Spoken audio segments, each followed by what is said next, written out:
Туркменистан, Узбекистан, Казахстан, Кыргызстан, Таджикистан. Разные страны с общей проблемой. Отсутствие свободы слова, давление на гражданских активистов. Как же доносить информацию до людей, используя современные средства коммуникации в обход цензуры, пронизавшей официальные СМИ? За ответом на этот вопрос 10 человек из Центральной Азии приехали на тренинг некоммерческой организации Transitions Online, специализирующейся на поддержке независимых СМИ в странах бывшего СССР.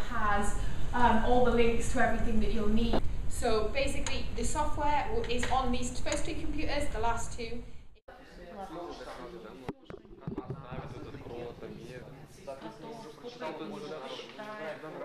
Это может пригодиться, учитывая, что мы работаем с довольно специфичной темой, это права человека, и их нарушения, если говорить, например, о Кыргызстане, где довольно нестабильная ситуация, постоянно происходят какие-то массовые волнения, это очень актуально, быть на месте событий, что-то записать и как можно скорее сформировать это, не просто голое видео выложить, а сделать какой-то ролик и выложить его или передать какой-то СМИ, или же просто выложить его в интернет для того, чтобы общественность могла знать о проблеме, которая случилась.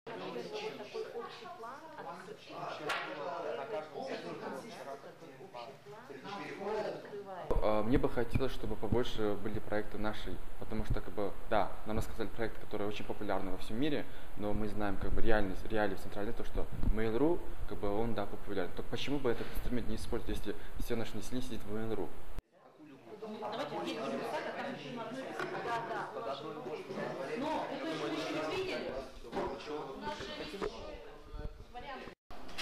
Я очень рада, что проведение такого тренинга «Тренируем тренеров» стало возможным на базе Радио Свободная Европа, Радио Свободы.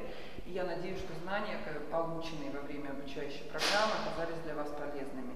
Вы сможете их использовать как самостоятельно, так и принимать участие в каких-то дальнейших